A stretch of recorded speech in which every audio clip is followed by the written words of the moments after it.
Ustaz teringat nak sebut satu perkara tuan-puan. Wallahu alam lah nak disesuaikan dengan tajuk ni macam mana. Tapi saya cakap pasal keyakinan ya. Yang malam tadi tu Ustaz forum pasal keluarga kan. Jadi ada sifat, ada sikap yang ada pada seorang ketua keluarga yang selepas 20 tahun, 30 tahun dia akan memberikan impak yang sangat besar dalam diri isteri ya, orang rumah tu sendiri. Contoh dia apa? Kalau seorang suami itu faham dan dia ada keyakinan bahawa tanggungjawab menjaga rumah tangga, ikat rumah tangga jangan diburaikan dengan perkataan talak. Sebab dia ambil isteri dengan kalimah Allah kan, ya, jadi halal semua yang sebelum ni haram. Besarnya. Tengok ya, sebelum ni haram, tak boleh pegang, tak boleh tengok, tak boleh dedah aurat. Tapi dengan akadul zawaj tadi, dengan nikah tadi, dengan rukun dia apa semua tu halal. Habis jadi terbalik semua. Tapi Allah bagi pada lelaki-lelaki tu amanah. Kamu pegang amanah. Apa dia? Amanah jaga rumah tangga ni, jangan mudah-mudah terburai. Jangan mudah-mudah lerai. Sebab apa? Untuk kamu kaum lelaki, ini nak tanam ni dalam kita punya keyakinan. Apa dia? Perkataan ni kena jaga dengan penuh amanah. Kamu ada akal, kamu ada hati, kamu dibekalkan iman, kamu dibekalkan takwa. Jangan keluarkan perkataan ini bertuhankan kepada nafsu. Jangan keluarkan perkataan ini tanpa kamu meletakkan takwa kepada Allah di atas sebelum mendahului sebelum kamu buat keputusan. Apa saya cakap semalam tuan-puan? Saya bagi tahu rasa bangga. Tapi ni bukan bangga yang itulah ya. Maknanya dan sebagai seorang isteri kita rasa apa? Okey, 22 tahun perkahwinan. Jauh di sudut hati seorang isteri berkata apa dia?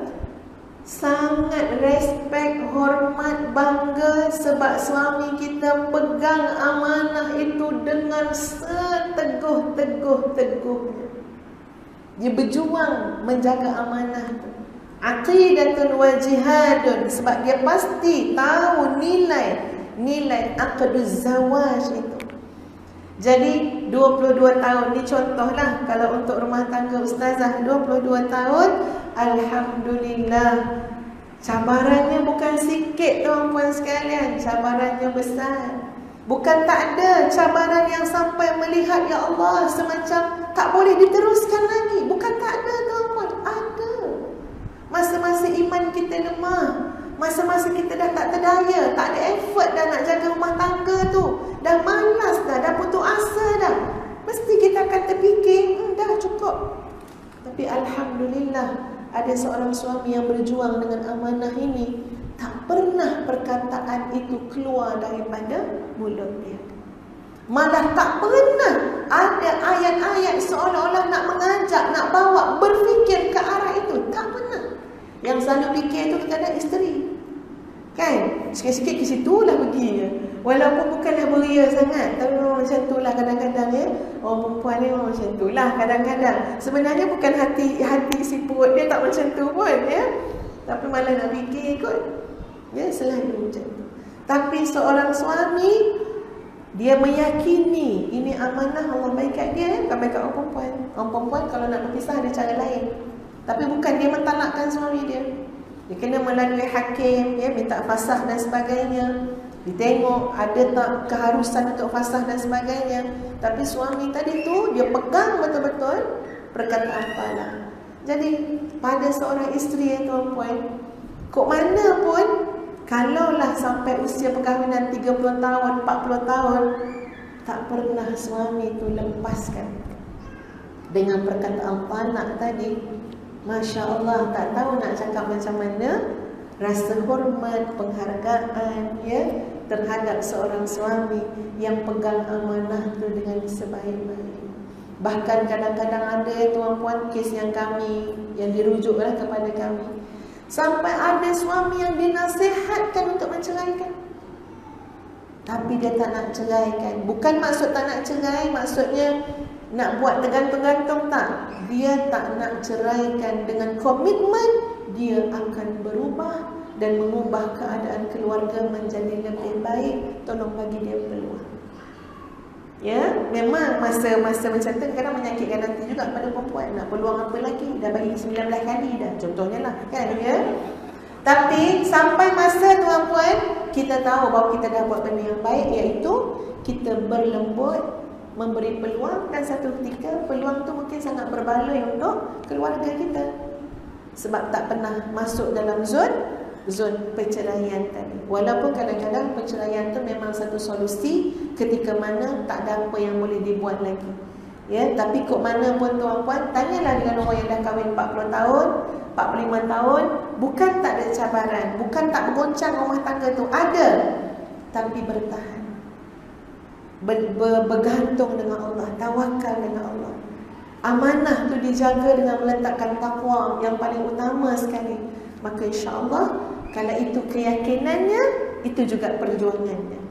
Tapi kalau bunga bukan sekuntum, ke situ pula akidah dia.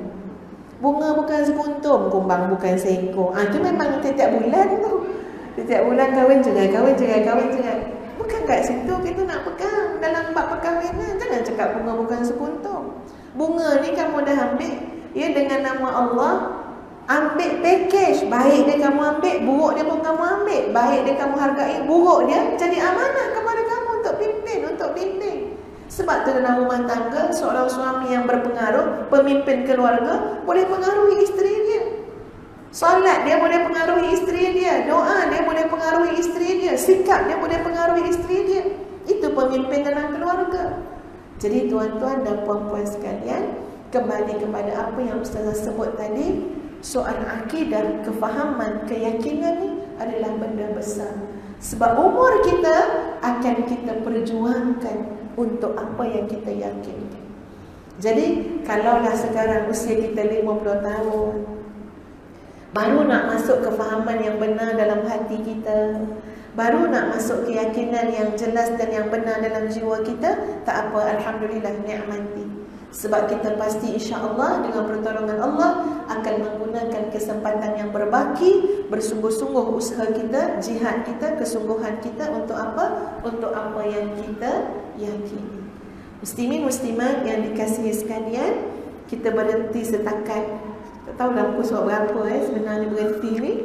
InsyaAllah kita akan sambung ya pada bulan hadapan, muka surat yang ke-41 insyaAllah. Mungkin 2 ataupun 3 siri lah untuk kita habiskan satu buku ni. Dan insyaAllah kita jumpa pada bulan hadapan. Astaghfirullahaladzim, astaghfirullahaladzim, astaghfirullahaladzim. Saya minta maaf, salah silap, terlanjur kata, ya, terlanjur bicara. Yang baik segalanya daripada Allah. Kurang lebih itu tuan-puan sekalian, kekurangan dan kelemahan adabnya dinisbahkan kepada kelemahan ustazah sendiri. InsyaAllah anak-anak Tahfiz Ar-Ridwan, okey, dah standby. InsyaAllah akan mendatangi ya tuan-tuan dan puan-puan sekalian untuk sama-sama kita meneruskan budaya kita ya yang telah sejak lama kita amalkan di Masjid Ar-Ridwan ini, untuk sama-sama kita saling sokong menyokong dan mendukung program-program pengimarahan masjid. Wallahu a'lam. Assalamualaikum warahmatullahi wabarakatuh. Kita tutup dengan suratul As dan tasbih kafarah.